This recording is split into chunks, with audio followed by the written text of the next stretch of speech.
Friends, let's go to our news story today. So, like I mentioned earlier, Ray Bradbury is a really interesting and cool guy who is known for writing science fiction stories from like the 1950s, 1960s. Um, One of my favorite authors, definitely for sure. If we had as much time as we needed, we probably would be reading all of his stories this year. I know that most of you, if you have read one of his stories before, it's probably been All Summer in a Day. I know that seventh grade sometimes reads that story. So that one's really cool. It's about like a girl on Venus, and she never sees the sun because it rains there all the time, and she gets trapped in a closet, and you know what I mean. Anyway, this one, however, this is my favorite one, so I'm really excited to share it with you. What I'm going to be doing as we go through this story is I'm going to pause and I'm going to highlight and make comments on different parts of the story. So this video will be pretty long, so bear with me, because either you can read the story on your own, not get as much out of it, or you can listen to me read it to you and then have these like brief discussions with me as we go through it, and then you will really get it. Okay, so bear with me. Let's do this. The Veldt by Ray Bradbury. George, I wish you'd look at the playroom. What's wrong with it? I don't know. Well then, I just want you to look at it, that's all, or call a psychologist to look at it. What would a psychologist want with a playroom? All right, so what is a psychologist? It's a mind doctor, right? So what would a psychologist want to do with a playroom? That's kind of weird. So mind doctor or a playroom. So what I'm doing here is something called annotating, and this is kind of how I want you to engage with text throughout the year as we go through. So first thing that pops up into my head is, why would a psychologist want to look at a playroom? So I wrote a comment on it, okay? You know very well what he'd want. His wife was standing in the middle of the kitchen watching the stove busily make dinner for four. We see right here, watching the stove, busily making dinner. This must be some kind of automated house. I'm going to move my picture so you guys can see me. Okay, so like a smart house, maybe. We can assume this is probably sometime in the future, right? Yeah, safely. Okay. It's just that it was different now than it was. All right, well, let's have a look. They walked down the hall of their happy life home. It had cost them $30,000 and was designed to do almost everything for them. It clothed and fed and rocked them to sleep and was good to them in many other ways. Hidden switches turned the hall lights on and off as they walked along. When they were 10 feet from the playroom door, its lights turned on. Well, said George Hadley. They stood on the grass-like floor of the playroom. It was 15 meters across by 15 meters long and 10 meters high. It had cost half as much as the rest of the house. But nothing's too good for our children, George had said. Okay, this is a really big room. Like, it's really big. It's the size of the gym, at least. So think about how big the gym is. There's the size of it. And they spent 30 grand on just one room. That's really expensive. And considering the fact that this was written in like the 50s, 30 grand would be even more today. So it'd probably be double that. The room was silent and empty. At first the walls were white and looked normal. Now they began to make a quiet noise and seemed to fall away into the distance, so the walls are kind of melting away. Soon an African Veldt appeared in 3 dimensions, on all sides in color. It looked real to the smallest stone and bit of yellow summer grass. The ceiling above them became a deep blue sky with a hot yellow sun. So a Veldt, that's what the story's called, right? So we have the title of the book. If you don't know what a Veldt is, I usually have more time to go over vocabulary with you guys, but a Veldt is like an African savanna. It's like a big, open, almost like plains. So Veldt equals savanna. So obviously this room is probably pretty important if the title of the story is the Veldt. Okay. George Hadley started to sweat from the heat. Let's get out of the sun, he said. This is a little too real, but I don't see anything wrong. Wait a moment, you'll see, said his wife. Now hidden machines were beginning to blow a wind containing prepared smells towards them. The hot straw smell of lion grass, the cool green smell of the hidden waterhole, and strong, dried blood smells of the animals, the spicy smell of dust in the hot air. And now the noises, the sound of distant animal feet on the soft, grassy ground, the papery sound of vulture wings. A shadow passed through the sky, and George Hadley looked up. As he watched, the shadow moved across his sweating face. Horrible things, he heard his wife say. The vultures. So I want you to look at how Bradbury uses imagery here. Okay, so all of this right here, this is all description of how this virtual savannah feels. So he can feel the wind and smell all of the smells. That's how good it is. Do you remember in the virtual reality ed puzzle I made you read, the guy at the end said, we could never recreate nature? In this story, they're able to recreate nature almost exactly. So it is more advanced than what our virtual reality is now. Okay, so the cool green smell of a hidden water hole. Like, it's impossible to describe what the color green smells like, but we can kind of use our imagination when he says the cool green smell.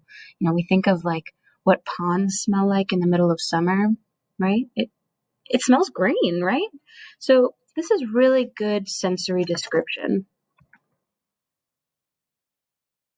And when you guys write your narratives later on in this year, I want you to kind of look back at this and think about how he used his senses to describe the places around him. It really draws you in. The second thing I wanted to talk about, I'm going to switch color really quick, is this right here. A shadow passed through the sky, and George Hadley looked up. As he watched, the shadow moved across his sweating face. Horrible things, he heard his wife say. The vultures. So, vultures are commonly associated with what kind of thing? The answer is death. Okay. So we think about vultures when we think about dead things because they eat dead things. So is it a good sign that there are vultures nearby? Probably not. And is it a good sign for George specifically that he's having them fly so close to him? Shadows moving across his face? Probably not. So we get both the imagery of the vultures and the imagery of shadows in the same sentence. So we think that that's probably a warning for George. This is something called foreshadowing. What is foreshadowing? I could not tell you. But usually when we're reading texts like this, there are symbols that are pretty common that mean bad things. Shadows, vultures, all kind of mean death. So once you start building this repertoire of literary analysis, it'll come a lot easier to you. But we're just kind of dipping our toes in for now. So we will return back to this when we get more into the story. Okay, let's continue. You see, there are the lions, far over that way. Now they're on their way to the watering hole. They've just been eating, said Lydia. I don't know what. Some animal. George Hadley put his hand above his eyes to see better in the burning light and looked carefully. A zebra or a baby giraffe, maybe? Are you sure? His wife sounded strangely worried. No, it's a little late to be sure, he said with a laugh. It looks like the lions have eaten all of whatever it was. The vultures are dropping for what's left. Did you hear that scream? She asked. No. About a minute ago? Sorry, no. The lions were coming. George Hadley could not help but think how clever the men must have been who designed this room. A wonder of modern science selling for an unbelievably low price. Every home should have one. Oh, sometimes they frightened you with how real they seemed. They made you jump, gave you a scare. But most of the time they were fun for everyone. They were not designed only for children. They were good for when you felt like a quick trip to a foreign land to see and experience something different. Well, here it was. And here were the lions now, 5 meters away. They looked so real and so powerful that you could feel the hairs stand on the back of your neck, your mouth filled with the dusty smell of their heated skin. The yellow of the lions in the summer grass was in your eyes like a brightly colored picture in a magazine. And there was the sound of lions, quick, heavy breaths in the silent midday sun, and the smell of meat from their watery mouths. The lions stood looking at George and Lydia Hadley with terrible green-yellow eyes. "Watch out!" screamed Lydia. The lions came running after them. Lydia turned suddenly and ran. Without thinking, George ran after her. Outside in the hall, after they had closed the door quickly and noisily behind them, he was laughing and she was crying, and they both stood surprised at what the other was doing. "George! Lydia! Oh, my dear, poor, sweet Lydia! They almost got us." "Walls, Lydia, remember? Glass walls. That's all they are. They look real, I'll agree with you there. Africa in your living room. But it's all created from three-dimensional color film behind glass screens, and the machines that provide the smells and sounds to go with the image. Here's my handkerchief. I'm scared." She came to him and put her body against him and cried as he held her. "Did you see? Did you feel? Ugh, it's too real. Now, Lydia, you've got to tell Wendy and Peter not to read any more on Africa. Of course, he patted her. Promise?" "Sure." So we see in this scene that the lions in this virtual reality room appeared to be coming closer and closer to the parents. It freaked them out so much that they ran out of the nursery, out of the playroom, and were totally freaked out to the point where they're like, "Okay, so this playroom's been stuck on Africa. I cannot have this happen anymore. It's scaring the crap out of me. We have to tell the kids not to be here anymore." I want you to pay attention to what the kids' names are. So you might have missed it if you weren't listening close enough, but you've got to tell Wendy and Peter not to read any more on Africa. So Wendy and Peter and Wendy, where have you heard those names before? Oh, wait. Peter Pan, yes. So Wendy and Peter, I spelled Wendy, that's not good. Wendy and Peter, like Peter Pan. So what was interesting about Peter Pan? What was the thing that he never wanted to do? He didn't want to grow up, right? So Peter Pan being compared to both of these children is not on accident. Ray Bradbury did this on purpose to make us think of this. So these children don't want to grow up because when you're grown up, you have to get rid of things like playrooms and toys, right? You can't play with them. And so we can automatically assume that these kids, they have an issue with getting older, and we don't know why. Why would they not want to do that? What's the other thing in Peter Pan that's really significant? They go off to a place where there's no adults, right? There's no parents, called Neverland. I think that we can make a really easy comparison between Neverland and the playroom, okay, or the nursery. In this world, it can be anything they want it to be, and they don't have to have their parents around. So I think that that's a really interesting comparison there. That's definitely not on accident. I know a lot of people are like, well, what if the author didn't mean that? They did. I promise you that they did. Okay, so pay attention to that as we keep going. Sure. And lock the playroom for a few days until I can get over this. You know how difficult Peter is about that. Remember how angry he got a month ago when I locked it for just a few hours? And Wendy, too. They live for the playroom. It's got to be locked, and that's all there is to it. All right. Although he wasn't happy about it, he locked the huge door. You've been working too hard. You need a rest. I don't know, she said, blowing her nose, sitting down in a chair that began to rock and comfort her. See, the house is actually all automated. Maybe I don't have enough to do. Maybe I have time to think too much. Why don't we shut the whole house off for a few days? Okay, so here's another thing that I think you guys should pay attention to. So when she says, maybe I don't have enough to do. No, here we go. Why wouldn't she have anything to do? Remember, the story was written in the 50s, so women in the 50s and 60s kind of had very clear gender rules of what they were expected to do, and those things were to be, a wife and a mother, cook, clean, that kind of thing. In this house, she doesn't have to cook, she doesn't have to clean. Now, it looks like the kids spend all their time in the playroom, so what does Lydia do? What does she do all day? She's being replaced by the house. Okay, I just want you to think about that. Maybe I have time to think too much. Why don't we shut the whole house off for a few days? You mean you want to fry my eggs for me? Yes, she said, and fix holes in my socks? Yes, she said again excitedly with tears in her eyes.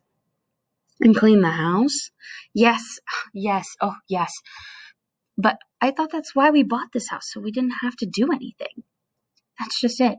I feel like I'm not needed here. The house is wife and mother now, and nurse for the children. Can I compete with an African Veldt? Can I give a bath and clean the children as well or as quickly as the body washer can? I cannot. And it isn't just me, it's you. You've been very nervous lately. Perhaps I've been smoking too much. You look as if you don't know what to do with yourself in this house either. You smoke a little more every morning and drink a little more every afternoon, and you're taking more pills to help you sleep at night. You're beginning to feel as if you're not needed, too. Am I? He thought for a moment as he tried to feel into himself to see what was really there. Oh, George, she looked past him at the playroom door. Those lions can't get out of there, can they? He looked at the door and saw it move as if something had jumped against it from the other side. Of course not, he said. I want you guys to think about this really quick. Okay. Do you think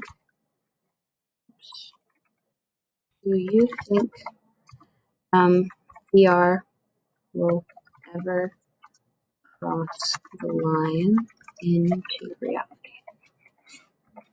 What makes virtual reality so different from actual reality? As technology gets better and better, where will those lines be blurred? That's what this author is wanting us to think about. So this is a really important little thought right here, okay? At dinner, they ate alone. Wendy and Peter were at a special plastic fair across town. They had called home earlier to say they'd be late. So George Hadley sat, deep in thought, watching the table in front of them produce warm dishes of food from the machine's insides. We forgot the tomato sauce, he said. Sorry, said a small voice from inside the table, and tomato sauce appeared. As for the playroom, thought George Hadley, it won't hurt for the children to be locked out of it for a while. Too much of anything isn't good for anyone, and it's easy to see that the children have been spending a little too much time on Africa. That sun, he could still feel it on his neck, and the lions and the smell of blood. It was hard to believe how the playroom could read the thoughts of the children's minds and create life to fill their every wish. The children thought lions, and there were lions. The children thought zebras, and there were zebras. Sun, giraffes, giraffes. Death and death. That last. He ate the meat that the table had cut for him without tasting it. Death thoughts. They were too young, Wendy and Peter, for death thoughts. Or, no, you were never too young, really. Long before you knew what death was, you were wishing it on someone else. When you were 2 years old, you were shooting people with toy guns. But this, the long, hot African Veldt, the terrible death in the mouth of a lion, watched over and over again. All right, this right here is really interesting to me. So I don't think that it's unusual for kids to think about death. Everyone is curious and interested by it to some degree, I think. But for kids to dwell on it is pretty significant. So it's a problem when someone's really overly focused on death. And for the children, they've never actually been to Africa, but they are focused on the heat and the smells and the viciousness of animals in the wild in this area that would be hard for humans to really live in, without other humans. So it's kind of concerning for these parents, right? So the thoughts all the time are unusual for children. What do you think could make them think this way, first of all? So who would they want to die? Who are they focusing all this negative energy towards? Maybe, Okay. Where are you going?" George didn't answer Lydia. He was too busy thinking of something else. He'd let the light shine softly in front of him and turn off behind him as he walked quietly to the playroom door. He listened against it. Ooh, hold on. Far away, a lion roared. He unlocked the door and opened it. Just before he stepped inside, he heard a faraway scream, and then another roar from the lions, which died down quickly. He stepped into Africa. How many times in the last year has he opened this door and found old-fashioned children's stories, all the most enjoyable creations of the imaginary world? But now it is yellow-hot Africa with death in the heat. Perhaps Lydia was right. Perhaps they needed a little time away from this thing they had created in their mind. It was growing a bit too real for 10-year-old children. It was all right to exercise one's mind with unusual dreams, but when the lively child mind becomes fixed on one pattern, it seemed that, at a distance, for the past month, he had heard lions roaring. He had also noticed their strong smell, which carried as far away as his study door, but being busy, he had not thought very much about it. George Hadley stood on the African veldt alone. The lions looked up from their feeding, watching him. The only thing wrong with the image was the open door. Through it, he could see his wife, far down the dark hole. She was still eating her dinner, but her mind was clearly on other things. So, the way that the inside of this playroom looks right now is George has walked into it. He's opened the door, he's walked into it, and the playroom is Africa. It's like he's just walked into Africa. The only thing that keeps him from actually physically feeling like he's in Africa is like a rectangle cut out where the door is. That's wide open, and he can see his wife in the other room eating dinner. So I just think that that's a really cool image, you know? And we also learn the age of the children. So they are 10 years old. This is really young, especially considering the fact that they are both out at some kind of carnival during dinner right now. So they're 10 years old, no supervision, out of the house right now. So that's interesting. This one right here, being busy, he hadn't thought much about it. So George is busy. What's he busy with? He probably doesn't spend a lot of time with his family if he's so busy, if he doesn't notice what the kids are playing with all the time. Doesn't notice the kids very often. Okay. Let's move on. Okay. Go away, he said to the lions. They did not go. He knew how the room should work. You sent out your thoughts. Whatever your thoughts were would appear. Let's have Aladdin and his lamp, he said angrily. The veldt remained. The lions remained. Come on, room. I want Aladdin, he said. Nothing happened. The lions' soft, low noises in the hot sun. Aladdin! Ugh, he went back to dinner. The full room's out of order, he said. It won't change. Or what? Or it can't change, said Lydia. Perhaps the children have thought about Africa and lions and killing so many days that the room's stuck in a pattern and it can't get out of. Could be. Or Peter set it to remain that way. Set it? He may have gotten into the machinery and fixed something. Peter doesn't know machinery. You know that he's very clever for 10. But so before we talk about Peter and Wendy some more, look at this, right? I want you to think about just how kids in general tend to be better with technology than their parents. So if Peter's grown up in an automated house, he's probably been around technology like this his whole life. He's probably been able to figure out wiring and machinery before his parents could even think about it. So kids are generally better with technology than adults. And that's just how it's always been. We're going to meet Wendy and Peter, and I want you guys to think about them and their characteristics. Hello, Mom. Hello, Dad. The Hadleys turned. Wendy and Peter were coming happily in the front door. You're just in time for dinner, said both parents. We're full of ice cream and hot dogs, said the children, holding hands, but we'll sit and watch. Yes, come tell us about the playroom, said George Hadley. The brother and sister looked at him and then at each other. Playroom, they said. So I like this bit here. Hello, Mom. Hello, Dad. Is this how you greet your parents? It's not how I would greet my parents. It's very formal. It's like, hello, Mother. Hello, Father. Like robots, like little robots. And usually I'd be like, what's up, Dad? What's up, Mom? You know what I mean? So this is really formal. It's almost like they don't spend a lot of time with them. Okay. And then also right here, we're full of ice cream and hot dogs. Oh, wait. Here we go. That's also weird because, like I said, they're 10 years old and they kind of get whatever they want. They can eat ice cream and hot dogs for dinner, and their parents are totally fine with it. So we can assume that these kids are probably a little bit spoiled. You'll notice that every time I have a thought like this, I write it down like this. And the reason I do this is because when we write our essays about analyzing a story, it's amazing to have these notes and these highlights to know what we want to go back and explore. It makes your life so much easier, I promise.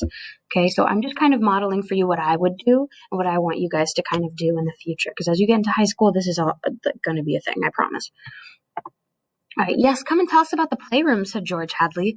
The brother and sister looked at him and then at each other. Playroom, they said.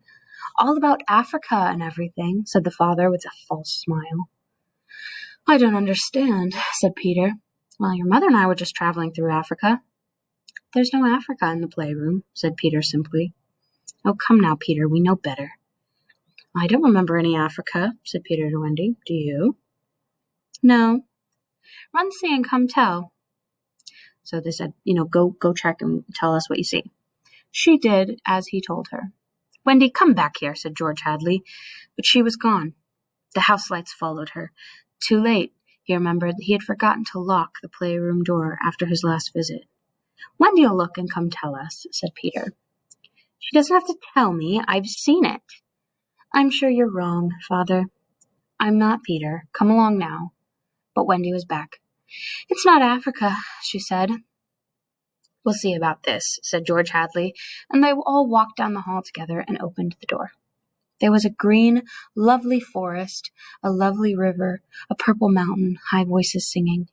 There was Rima, the lovely bird girl. She was hiding in the... Rima, if you guys don't know, she's a character from like the 50s who was like a girl that lived in the jungle. The lovely bird girl, she was hiding in the trees and with colorful butterflies, like flowers coming to life, flying about her long hair. The African Veldt was gone. The lions were gone. Only Rima was here now, singing a song so beautiful it brought tears to your eyes. George Hadley looked in at the changed scene. Go to bed, he said to the children. They opened their mouths. You heard me, he said. They went off to the air tube where a wind blew them like brown leaves up to their sleeping homes. So I love getting these details about the house, like air tubes. So they don't even have stairs. They just get sucked up like mail at the post office. George Hadley walked through the forest scene and picked up something that lay in the corner, near where the lions had been. He walked slowly back to his wife. What is that? She asked. An old wallet of mine, he said. He showed it to her. The smell of hot grass was on it, and the smell of a lion. It was wet from being inside a lion's mouth. There were tooth marks on it, and there was dried blood on both sides. He closed the door and locked it. This is so weird, you guys. Why would his wallet be chewed up by lions if this is not real? This is another example of foreshadowing. So we already know there was like the vultures and the shadows going all across George's face, and now he finds his very own wallet covered in blood and tooth marks and like saliva. I want you to think about what this could imply for him in his future. I feel like it's pretty straightforward. They went up to bed but couldn't sleep. Do you think Wendy changed it? She said at last in the dark room. Of course. Changed it from a veldt with lions to a forest with Rima? Yes. Why? I don't know, but it's staying locked until I find out. How did your wallet get there? I don't know anything, he said, other than I'm beginning to be sorry we bought that room for the children. If children have any kind of emotional problem, a room like that, well, It's meant to help them work off their emotional problems in a healthy way. I'm starting to wonder. His eyes were wide open, looking up at the ceiling. We've given the children everything they've ever wanted. Is this what they give us back? Not telling us things? Not doing what we tell them? Who was it said children are carpets? They should be stepped on sometimes. We've never lifted a hand. They're unbearable. Let's accept it. They come and go when they like. They treat us as if we're children of the family. They're spoiled and we're spoiled. So when they say they're spoiled and we're spoiled, I kind of like that. How are the parents spoiled? They kind of don't have to do anything. The house kind of spoils them, right? So everyone in this situation is spoiled. So do you think George and Lydia are very good parents? They've never punished their children. They've given them everything they want. They kind of bend to their every whim, just the way like the house does. How do you think that makes the children turn out as people? Are they going to be good people? Probably not. So George and Lydia are probably not great parents. They've been acting funny ever since you wouldn't let them go to New York a few months ago. They're not old enough to do that alone, I explained. I know, but I've noticed they've been decidedly cold towards us since. So they didn't let them go to New York, right? And ever since then, the kids have been like mean to them. They're like, well, you didn't give us what we wanted, so we hate you now, which is so silly.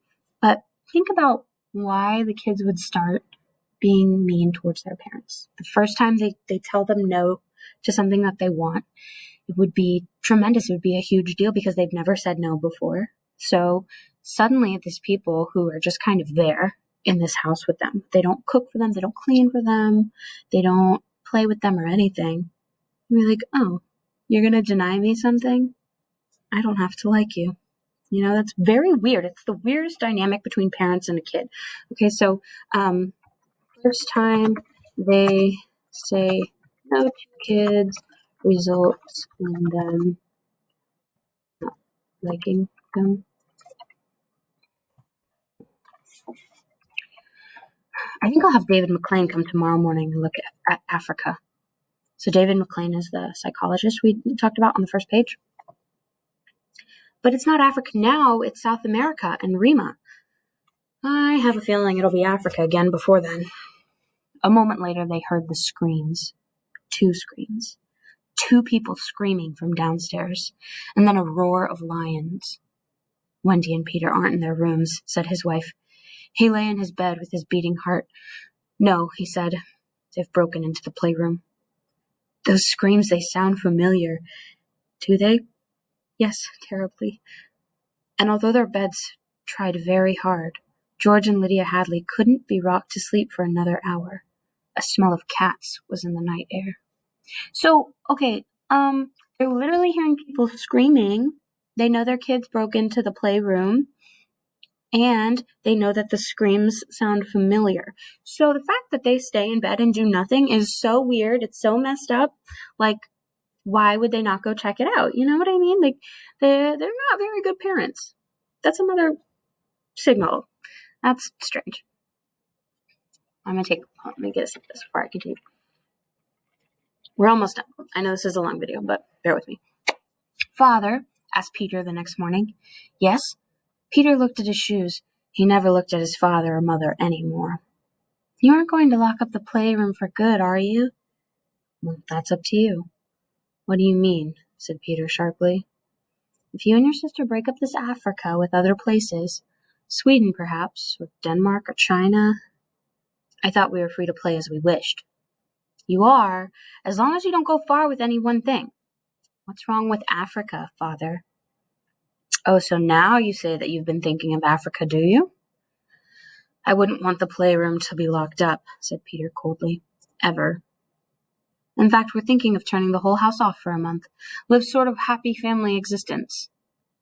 That sounds terrible. Does that mean I couldn't use the machines to tie my shoes, and I would have to brush my own teeth and comb my hair and give myself a bath? It'd be fun for a change, don't you think? No, it would be horrible. I didn't like it when you took out the picture painter last month.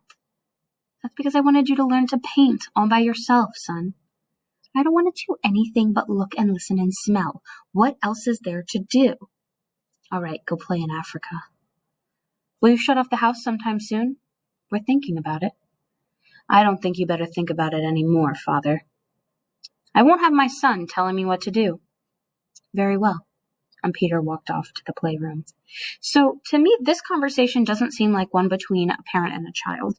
This seems like two strangers, or at least two adults talking. Peter is very threatening in his discussions with his father. He says, I wouldn't want the playroom to be locked up, ever. Coldly, he says that. And then he says, I don't think you better don't think about shutting off this house.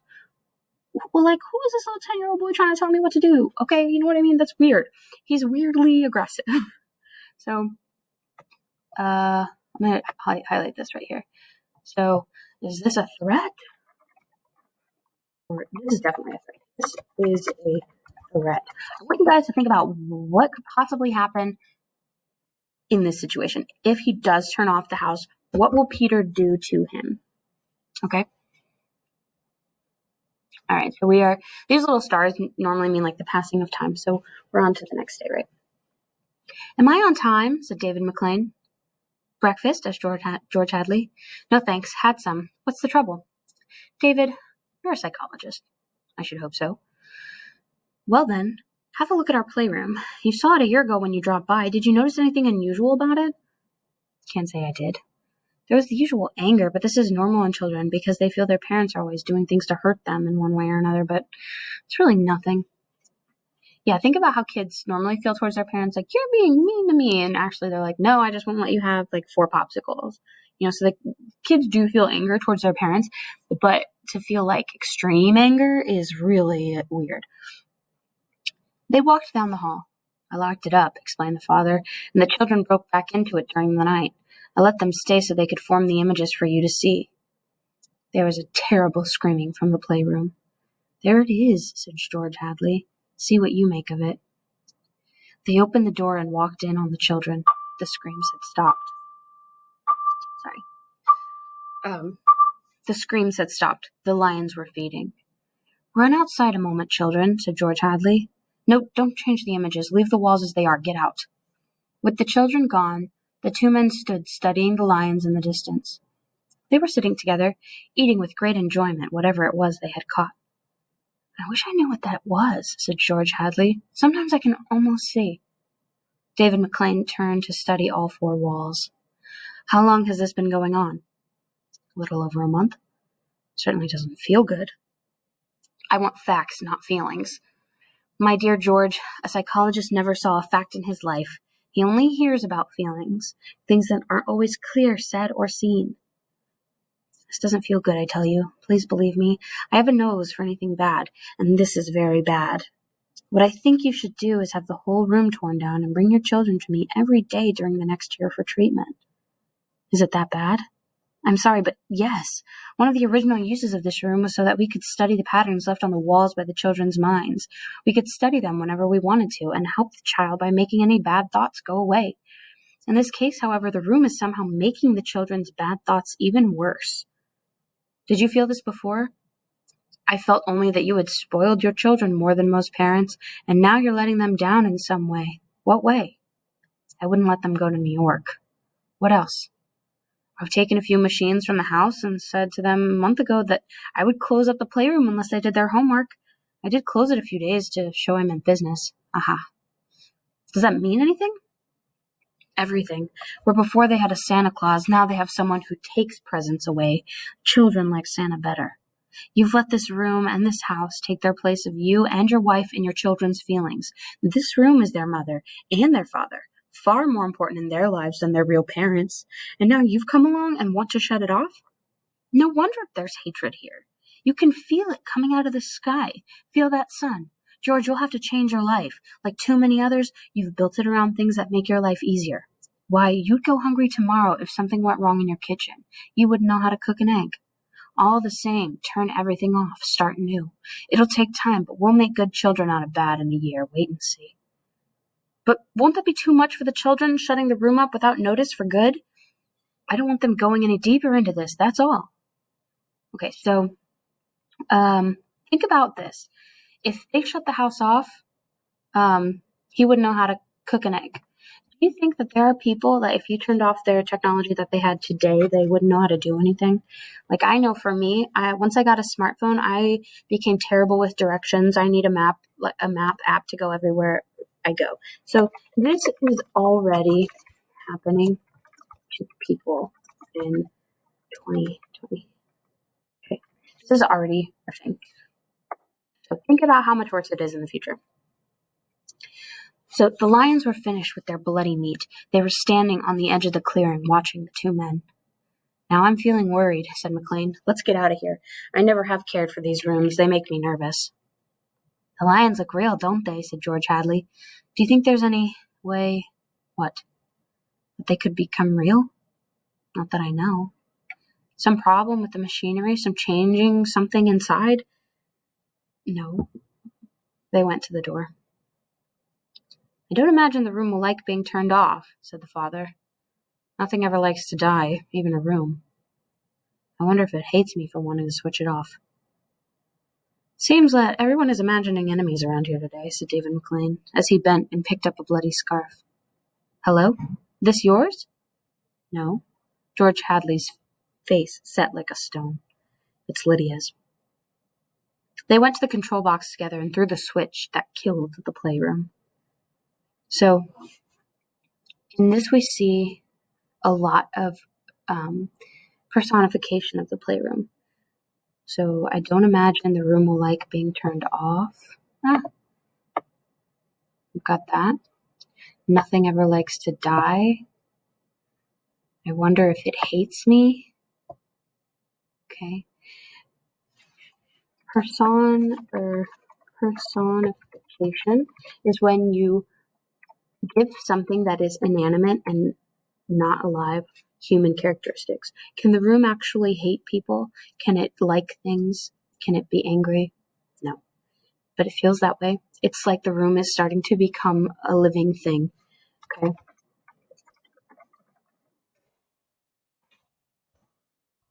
So George is picking up on this fact. He's like, I feel like this room is alive. These lions feel like they are alive. And then to wrap it all up, he finds another thing in there. It's not a wallet this time. It's a bloody scarf that belongs to his wife. So we found the wallet with blood and teeth marks and a bloody scarf that belongs to his wife. So now there's two things in there. So each parent has foreshadowing about their death. Okay? The two children were so angry that they couldn't control themselves. They screamed and danced around and threw things. They shouted and cried and called their parents rude names and jumped on the furniture. You can't do that to the playroom. You can't. Now, children. The children threw themselves onto the sofa crying. George, said Lydia Hadley, turn it on again, just a few moments. You need to give them some more time. No, you can't be so unkind. So, this is something that parents who are not very good parents do all the time, right? When a kid is throwing a temper tantrum and they are just like, okay, fine, you get what they want. Then the kids continue to throw temper tantrums when they're displeased. So this is really not a good thing for Lydia to do. So she's like, just get them to stop crying. I can't handle it. Just turn it back on. That's weird. It goes against everything they wanted to do in the first place. Lydia, it's off and it stays off, and the whole house dies as of here and now. The more I see of the mess we've got ourselves into, the more it makes me angry. We've been thinking of our personal comforts for too long. It's time for us to be honest with ourselves. And he walked quickly about the house, turning off other things. He turned off the voice clocks, the stoves, the heaters, the shoe cleaners, the body washer, and every other machine he could put his hand to. The house was silent. None of the soft sounds of machines waiting to work at the tap of a button. Think about the noises that all of your technology makes. So like right now in my classroom, I can hear my computers humming. I can hear the lights that I have humming. If I were to just turn all of that off, it would be silent. It would be like a deafening silence. "Don't let them do it," cried Peter to the ceiling, as if he was talking to the house, the playroom. "Don't let Father kill everything." He turned to his father. "I hate you. Saying things like that won't get you anywhere. I wish you were dead." "We were, for a long while. We let our lives be handled and managed by this house, but not anymore. Now we're going to start living." So Peter is begging the house to stop their father. He's like, "You can't let him kill my house, my family, my real parents," right? He feels that the house is his parent, so he's running to the house for comfort. And then when his actual father is saying, "You can't do that," like saying things like that won't get you anywhere, Peter turns around to him and is like, "I wish you were dead." That's what he feels about his actual father. Okay, so he thinks the house is his actual parent. His actual parents, though, he wants dead. So this is really significant. The house is his parent. He wants his real parents to die. That's a big deal. Okay? Hold on. Wendy was still crying, and Peter also began to cry again. "Just a moment, just one moment. Just another moment of playroom," they cried. Well, "Oh, George," said the wife, "it can't hurt. All right, if they just shut up. 1 minute, mind you, then off, and it will never be turned on again." "Daddy, Daddy, Daddy," sang the children, smiling with wet faces. So now they get what they want. They stop calling him father and weird things. They're like, "Daddy, yay!" Okay, that's weird. And then we're going away for a while. David McLean is coming back in half an hour to help us move out and get to the airport. I'm going to dress. You turn the playroom on for a minute, Lydia. Just a minute, mind you. And the three of them went off talking excitedly while he let himself be taken upstairs through the air tube and set about dressing himself. A minute later, Lydia appeared. "I'll be happy when we get away," she said thankfully. "Did you leave them in the playroom?" "I wanted to dress too. Ugh, that horrible Africa. What do they see in it?" "Well, in 5 minutes we'll be on our way to Iowa. God, how did we let this happen? What made us buy this house?" Wanting to look good, money, foolishness. I think this is why anyone does anything sometimes. So, why do people spend money on crazy things? Okay. I think we'd better get downstairs before the children spend too much time with those lions again. Just then they heard the children calling, "Daddy, Mommy, come quick, quick." They went downstairs in the air tube and ran down the hall. They could not see the children anywhere. "Wendy? Peter?" They ran into the playroom. The Veldt was empty save for the lions, waiting, looking at them. "Wendy? Peter?" The door closed loudly. "Wendy! Peter!" George Hadley and his wife turned quickly and ran back to the door. "Open the door!" cried George Hadley, trying the handle. "But they've locked it from the outside. Peter!" He beat at the door. "Open up!" He heard Peter's voice outside against the door. "Don't let them switch off the playroom in the house," he was saying. He's talking to the house here. Mr. and Mrs. George Hadley beat at the door. "Now, don't be silly, children. It's time to go. Mr. McLean will be here in a minute, and then they heard the sounds. The lions were there, were on 3 sides of them in yellow Veldt grass. They walked quietly through the dry grass, making long, deep rolling sounds as they came. The lions. Mr. Hadley looked at his wife, and they turned and looked back at the lions, moving slowly towards them, knees bent, tails in the air. Mr. and Mrs. Hadley screamed, and suddenly they understood why those other screams had sounded familiar. So, time passing right here. "Well, here I am," said David McLean from the playroom door. "Oh, hello."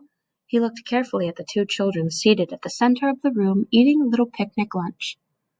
On the far side, he could see the water hole of the yellow Veldt. Above was the hot sun. He began to sweat. "Where are your father and mother?" The children looked up and smiled. "Oh, they'll be here soon." "Good. We must get going." At a distance, Mr. McLean saw the lions fighting over something, and then quieting down to feed under the coolness of the trees. He put his hand above his eyes to see better in the strong sunlight and looked down. Now the lions were done feeding. They moved to the waterhole to drink. A shadow moved over Mr. McLean's hot face. Many shadows moved. The vultures were dropping down from the burning sky. cup of tea?" asked Wendy in the silence. All right, so that is the end of the story. But before I sign off, I want you to look at this right here. A shadow moved over Mr. McLean's hot face. What kind of shadow? It's a vulture shadow. Same thing that happened to George. I want you to think about what happened to George and to Lydia. They're not in this playroom when Mr. McLean comes. They were screaming, and they realized that the screams that they had been hearing were familiar because they were their own screams. So I want you to think about that. I'm going to put this in an ed puzzle so that you guys can answer the questions as we go through. But I want you to tell me what you think happened to the parents and what you think is going to happen to Mr. McLean here. Okay. All right. I'm going to go ahead and stop this video because it's really long, but we will continue our discussion on this later. Okay. Bye.